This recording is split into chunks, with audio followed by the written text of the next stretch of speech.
Brett Veach has worked his magic, and the Kansas City Chiefs have a brand new cornerback that you haven't seen yet, but we know all about. Coming up today on Locked On Chiefs. From the land of the free and the home of the Chiefs, this is the Locked On Chiefs podcast. Welcome back, everybody. It is the day after cutdowns. That means it is your full and complete transaction day for both the practice squad and the regular season 53. We're going to get started today. I'm Ryan Tracy, the founder of Rogue Analytics and Performance Consulting, NFL33.com, and RGR Football. He's Chris Clark from Chiefs Corner. You need to go check that out and sub over at that Substack. Lot coming for you, but we appreciate you being here, making us your first listen. You can find tons of Locked On shows for every team across this sport, as well as the national shows for free every day on every platform, whether it's YouTube, where you can like, sub, and hit the bell for us right now, on Spotify, on Apple, and any audio platform that you like, because we are free and available everywhere all the time. We appreciate you being back with us. If you want a little more information, you get in on the text line at 816-357-8781. And we're brought to you today by our friends at FanDuel. This episode and all of them, they're the official sportsbook that you want to get with right now. Make every moment count. Right now, new customers get $5 off and get $200 in bonus bets guaranteed. It's FanDuel.com/locked-on to get started. We have to cover a couple of injury updates, what it means, and when we will see faces again. Who's coming to that practice squad? Right now, there's been a ton of moves. We're going to run them all down for you. But first, right now, we have to talk about a new acquisition. The Chiefs went out and pulled in a cornerback, even though they had about 7 of them in camp. Darius Rush, previously of the Indianapolis Colts, is a guy that I mocked to the Chiefs back in March, and he has a great fit in terms of what he does that the Chiefs like. Not a surprise to me. Did it catch you off guard when they pulled in a corner that wasn't in camp, Chris? A little bit. From everything I've read about him, he does seem to fit the mold of what they want in their corner. So that is really a good sign for them. And I think that it's interesting. They already made a move and cut Matt Dickerson, which was a position they already had, 5 DTs we talked about yesterday. They released a DT and brought in a corner, which I find interesting because you're sitting there in a situation where you already had 5. And according to Brett Veach today, he thinks that Snead is going to play in this game, but he doesn't want to talk over the trainers. So interesting to me that they're going that direction. And he's an outside corner. He's not going to be an inside corner. So that's also interesting because they seem to have a plethora of those guys already. But the one thing that really sticks out to me when you start looking at this move is it makes me think that Kansas City, and I don't want to talk about Snead too much, but Kansas City is probably done with Snead after this season, which stinks. But at the same time, it also shows that I think they're sticking to a system where they're going to be taking corners and trying to get them on rookie contracts for 4 or 5 years. Yeah, you're absolutely right. And folks, we're going to switch over. I want to show you the fit that Darius Rush brings out of South Carolina. This is his profile for Rogue Analytics, the draft guide that I do with my guys every single year. And this really highlights, there's always 2 on a page. He is the bottom athlete right here. And what you see is from this matrix, he is heavily weighted towards the explosive and deep ranges. He covers ground, and that's what you want. If you have a constant rotation of youth at the position, you want to be able to turn and run. And you can see here, he ended up 7th out of this entire class in the deep range. That's this rank down at the bottom, 9th in the explosive range, which is between 20 and 40 yards. And then you get into the initial explosiveness. The leaping isn't quite there, as you will see on some other corners on this roster, but he is a guy that can turn and run. And when it comes down into the film ranks, he tied with a guy out of Northwestern named Cam Mitchell, who was interestingly enough available as well, with the 10th. And here's the big thing. What if we talked about taking the ball away, right? In this last class, he had the 6th highest hawk rate. Taking the ball away, either creating PBUs or interceptions. That's what he does. And I think that fits in perfectly with what they want to do, not just this season, but next season and next season. I really think it also looks at a situation where he's only played corner for 2 years, maybe 3 years. He was a wide receiver when he first went to college. So this is his first year in the NFL playing corner, obviously. But he was a 5th-round pick by the Indianapolis Colts. I don't think we said that before. And they cut him this offseason, which was surprising to a lot of people. And I've watched it on Twitter. All the Indianapolis people were just shocked that he was already cut. But he is a guy that hasn't played corner very long. he is a former wide receiver, which means he has great hands. He can go up and pluck the ball out of the air. But it also, one of the things that he really did when he was in South Carolina was he played a lot of special teams. I think this is a move to improve their special teams and give them another guy that can learn that position learn the CB position from Kansas City and still provide you great special teams player. I have to think so. He fits that mold, like we said, and that's really what it comes back to. Is can he do the things that you're looking for him to do? I feel confident in that. And certainly when you weigh that against what you gave up, and that is that you allowed Khalifa Lassie to be claimed on waivers as well. A guy that we talked about possibly being the last to squeeze onto the roster in order to make it. That's something that I think would have been great. I think another developmental guy, but I have to admit that Rush is in that same stable. In fact, graded out better on film and had a little bit more explosiveness and deep range than what you saw from Halasi. So in terms of what they physically did, I think you can feel pretty justified in that they actually upgraded in a couple of ways that actually do matter quite dramatically to the Kansas City Chiefs. Well, and funny enough, Kansas City now has basically an extra draft pick from this past year. This guy was a draft pick that was taken in the 5th round and cut. And you could also argue that they have another draft pick from this year when you look at Farrell coming in. I know he'd already been in the league for a year, but didn't play much last year. And you're looking at a situation where they're getting younger on defense, and that is going to be helpful. I agree.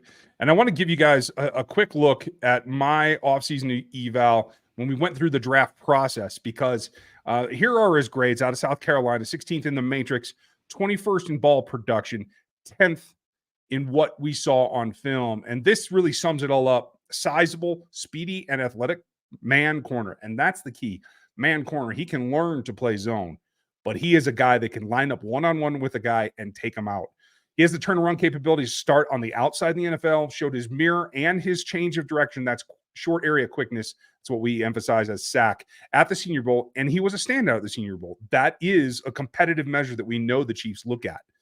He needs to develop more effective press technique and tackling discipline. We could say that for a number of guys that are on this roster right now. So again, I don't think this is any departure from what the Chiefs type is.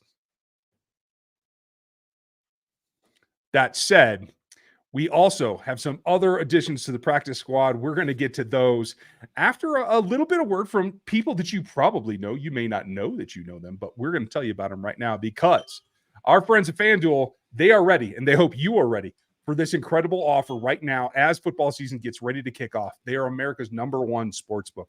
Right now, new customers can bet just $5, and you get $200 in bonus bets guaranteed. Plus, all the customers who do bet $5 will get $100 off NFL Sunday Ticket from YouTube and YouTube TV. We know you want to watch it. For those of you who live outside the Kansas City area, you have to. You might as well get the discount now and let FanDuel help you. Now is the best time to join FanDuel. The app is easy to use. It's super simple, and you can have everything from spreads to player props to outcomes, etc. Get in the action. Go to FanDuel.com/lockedon and kick off the NFL season the way you want to with an offer that you don't want to miss. FanDuel, it's the official sportsbook partner of the NFL. If I was betting, I would not have bet that this particular transaction happened, but we did see the Chiefs make a number of re-signings, pulling back to the practice squad, guys that we had expected. Now, I won't say they're all that way, because there have been a couple of additions here on Wednesday afternoon that I think we should discuss. Yeah, and I'm sitting here looking at the roster, and they brought back, they got 3 players so far. Right now, I think we're at 15 players on the practice squad. The Chiefs actually get 17 this year because they have a roster exemption for their international player. So they still have 2 more moves to make, and they have only 3 players that I'm seeing right now that are on their practice squad that aren't from Kansas City: Montreal Washington, Garrett Prince, and Keith Taylor. And I like a number of those acquisitions. Keith Taylor in particular, again, another long, tall corner. He's not quite the burner, but another guy a year removed from getting drafted that can come in and do things very similarly to Jalen Watson and Joshua Williams. So I think, again, we are just seeing, if you can't dance with the one that brung you, you're going to find somebody who looks just like her, because that's what Brett Veach is doing all day long today. Yeah, and he's doing a great job at it. I mean, you look back at who else he brought in. Reese Taylor's back, who plays more of an inside role or can play more of an inside role. So that really helps them in that area. Deion Bush is back. Danny Shelton is back. Austin Ryder are back. All three of those guys could be guys that come up from the practice squad to help them in one form or another. Shelton, I think, could see some time early in the season if Jones isn't back. And there's a little bit of an update on that we can talk about later, but Shelton's a guy that really could help this roster this year. And these are all guys that we talked somewhat about as having that fringe look. Danny Shelton, we thought this would be a similar scenario. We thought the same thing could happen to Blake Bell. I've not seen any signing for Matt Bushman anywhere yet. The Chiefs practice squad is not fully complete yet, as I understand. You tell me if I'm wrong, but there's still a possibility Bushman's there. on it. Is he? Okay, so Bushman got back. That's great. I hadn't seen that yet. Do you want me to go through the list? Yeah, let's run it down. Okay, Reese Taylor, I mentioned. I'll just go through the whole list. Reese Taylor, corner. Deion Bush, safety. Danny Shelton, defensive tackle. Austin Ryder, center. Jason Godric, which is the international player, the offensive tackle. Matt Bushman, tight end. Deneric Prince, running back. Cornell Powell, wide receiver. LaMichael Pirine, running back. Cole Christensen, linebacker. Boye Doe, corner from K-State. Wide receiver, Montreal, Washington. QB, Chris Alodakun. Tight end Garrett Prince, and CB Keith Traylor. The interesting thing is Beach did say in his press conference today that they thought Shane was a great quarterback, but it makes it sound like from his comments today that Shane's probably not coming back, and they're going to roll with only 3 QBs. Maybe they're going to bring in a fourth at some other point, but right now I don't think Shane's coming back. Chris Oladokun, I think sealed his ability to be not only a scout guy, but somebody that if they felt they had to call up, honestly, it's a scramble ability that is much more akin this season. We've seen it be more akin to what Patrick Mahomes does than even Shane Bichelle has, and certainly what Ola Dokon, I got to get his name right, what he did last year. So I think that was probably the thing that sealed it for them, is that it's more of a one-to-one. And I'm not trying to say he has the arm of Mahomes, but the ball jumps out of his hands when he throws. So I think that he's got a pretty strong arm. I think that really helps as well, as well as the ability to run as well. So interesting to see, they brought back both Prince and Pirine. So you got both running backs back. Kansas City obviously had a pretty good feel as to who they could lose and who they couldn't. They only lost one player in Halasi. Mm-hmm. And I think that's the big key is what you get here is we talked about Blaine Gabbert being the backup. We know Andy likes to go with the veteran, and that certainly proved out. Other than Shane Bichelle, that's probably the only question mark of getting back to the practice squad. But otherwise, having only one player picked off of your practice squad, knowing that you're trying to get them mostly back, I think that's another success for Brett Veach in the front office. I think it also tells you that they had the room read really well in terms of what the competition was across the rest of the league and who might come calling for some of their players. Sure seems that way. I'm kind of surprised. There's some guys that have not been picked up yet that I would think would be picked up or would have been back on the practice squad. So interesting to see what happens there. Now let's remember too that yes, the practice squad you can hire and fire off of there. That is something that has a tendency to fluctuate a little bit here early in the season. Doesn't mean that it's 100% done right now. We could still see some transactions. Later in the season, that settles down, and you might see it not be something that we come back to. But with the elevation aspect of it, for Austin Ryder, for Danny Shelton, for the running backs, clearly for Bushman, I do think there's something there. Injuries are going to play into that. There's attrition every year. Obviously, we know about the Chris Jones situation, but we don't have anything new to tell you other than Brett Veach is hopeful that next week when the Chiefs open the season, that you might have a Chris Jones around. We'll see. Well, I don't think there's any way that he can play at this point, though. I wouldn't think so, but he also said that they have been talking, which is something that we hadn't really heard. We had heard that they hadn't been talking, so now he's saying they have been, so we'll see. Yeah, I agree. We also have to get to what can happen now that they can move forward and they have this kind of set. The Dickerson transaction today was, I think, a little surprising. There's still going to be some back and forth. So while we feel pretty good about where it's at right now, it is certainly not done. So tomorrow we will continue with any additional transactions and we'll start to take a look forward at how they go to get ready for next week. But injuries are going to play a purpose in that. And so we're going to have to discuss that. Coming up next, we'll get into that. And remember, this is the Locked On Podcast Network, your team every day. I want to touch on the two things. We've talked ad nauseum about Kadarius Toney. And I think we, and maybe the majority of the media in general, has not looked closely enough at L'Jarius Sneed. Brett Veach had comments on both of them today as well. Yeah, he did. And it sounds like he's hopeful that both Tony and Sneed can play in this game. He said he's not going to, step on the toes of Rick Burkholder, which is what you would expect. He's going to defer to him, but he's hopeful that they can play, and he says that they're training in the right direction. And it also sounds like any of the guys that were injured in the last preseason game that played should be available as well. So we'll see. Let's be real here. I don't think there's any way that you're going to get significant snaps out of either of those guys, given that they've both been out the entirety of training camp. There's just not anything that you can do volume-wise. Can you see them? Yes, I think that's definitely a possibility. My question is, I'm even more in the dark about where L'Jarius Sneed is and what the condition is that's actually aggravating and re-aggravating his knee. Kadarius Toney, I know that they've had all the diagnostics and they've been on a plan, and so I feel even a little bit better about him right now. That said, the volume that they have at each of those positions was definitely a calculation for these two players. I would agree. And then the other question that you get into with Sneed is, are they able to keep him in condition? And I actually just mean like his physical condition, his ability to run and all of that, considering he's basically been, I would imagine, mostly off his knee trying to get the swelling down. How are you staying in physical shape? How are you staying to where you can actually stay in condition to play in an NFL game? That is a big deal. So we'll see whether or not he's been able to do that. He may be able to play, but he's probably not going to be able to play the whole game, would be my guess. Yeah, I have to agree with that. So when you take a look at the whole, not a whole lot of other injuries. I know Christensen got banged up, but he's back on the practice squad. Fatukasi, I was really intrigued by the way he played late. He was ended up released with an injury designation, right? He did not go to IR, if I remember correctly. So that could still be something in the future. No, they have to actually waive him injured. And then if he's not claimed, then he reverts back to IR. So that's how that works with players that aren't. So in this case, and that weren't drafted, I guess is the way that would be. Fatukasi and Remigio and Carvin all went to IR. Yeah. Carvin is the surprise for me. I think we all understood what Remigio was going to go through.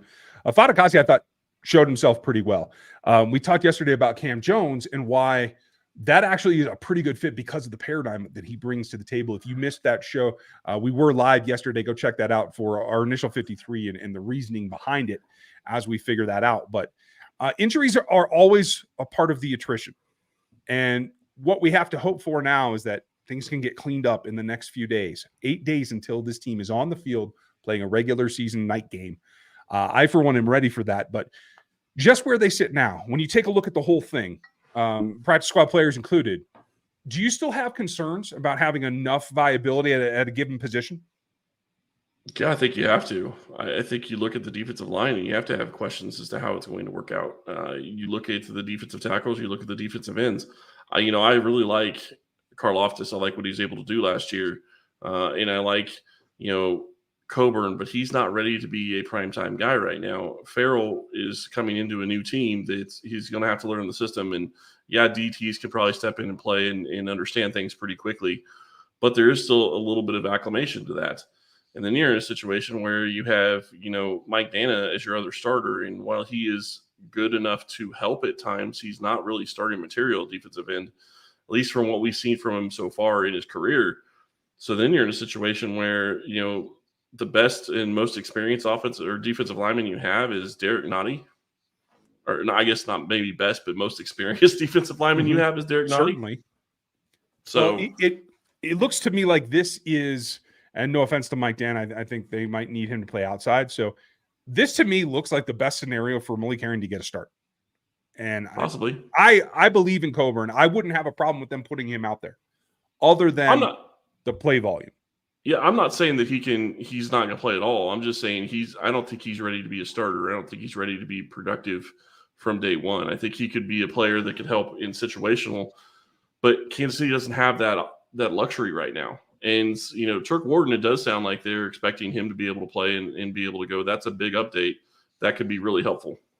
It certainly could. And I want to get the details down of that, because right now just being able to play is one thing, but being able to sustain that and play a whole game. I mean, we're talking, you'd hope to get 50 snaps. Let's hope the defense doesn't have to be out there that much. Let's put it that way. Well, I just want to say really quick, we've talked about it. The Lions have a great offensive line. This is going to be a big test for this defensive line. And that is a huge concern going into this game. And if the Chiefs get bullied on their defensive line, it's going to cause problems on their defense. Luckily, they have Patrick Mahomes, so this may end up being a 50-point game, 100 points combined. The old Jared Goff versus Mahomes game from a couple years ago. Nothing would make the NFL happier, right? Oh, I'm sure. That said, we're still getting updates. We've had players come onto the practice squad here just within the last 30 minutes since we started recording this show. We thank you for being with us live. Make sure you like, sub, and hit the bell. One last update. Just got kind of a stoic view of what is going on with Chris Jones right this moment. Just him, solitary, but in a Chiefs uniform, and I think that's something that we can look forward to. I don't know exactly what that means, but I'm hopeful. And let's see what we learn by tomorrow and the day after that and the day after that and the day after that. Remember, we are here for you 7 days a week. At least that's what it feels like. Certainly 5 days a week. You everydayers, you know where to find us. We appreciate you. Like, sub, hit that bell. Get signed up. Get subbed on Spotify, on Apple, on any audio platform that you prefer, because that's where you can find us for free every day. Text us at 816-357-8781, and you will get on the private text line where we can reach out to you when we know what we know. I'm looking forward to it. There's a lot coming. And I'm just glad that the storm has kind of passed and we're on the backside and it's starting to smooth out. We're going to have a couple things still happen, but this team looks like it's starting to take shape. Obviously, the one big 95 thing standing out there is the thing that has to get sorted out. But we're that much closer to starting a run for another Super Bowl title. So we're glad that you guys are with us. We very much appreciate you. I will say this. I am excited to see the offense actually go out there and play, because I don't think that they showed anything. And one of my favorite things of Andy Reid is, what does he break out in week 1, or what does he break out in the first 4 weeks that you haven't ever seen before? Because he's always going to break something out, and it's going to be new, and it's not going to be expected. And it's always fun to see what he's able to do. Well, and I'll make a quick prediction too. With a small comment today on Rashee Rice and Justin Ross being guys that would be on the short list for a package of plays. That's a great way to A, get them integrated into the offense, B, put some things on film that the next 6 defenses have to prepare for, and really kind of get them up and running against NFL competition that, as we talked about all off season, OTAs are down here, camp takes it up a notch, regular season goes up another notch, and they got to get used to it. And you got to get prepared for that playoff run that we all hope is coming. So that's the first step forward. Please, I'm begging you, put in Justin Ross or Rashee Rice and throw a fade. Just do it in the first game. Get it over with. I don't care if you complete it, because it puts it on film for everybody else in a situation where you don't have enough space to operate as an offense anyway. Certainly is a useful concept. Let's see what happens with the youngsters. A lot to come for you. Thanks for being with us today. We very much appreciate it. Make sure you're one of us on that sub, whether it's here or on the text line or on both or on audio. We appreciate you. Have a great evening today. We'll be back with you tomorrow for another show looking at your Kansas City Chiefs. Have a good one, and we'll talk to you tomorrow.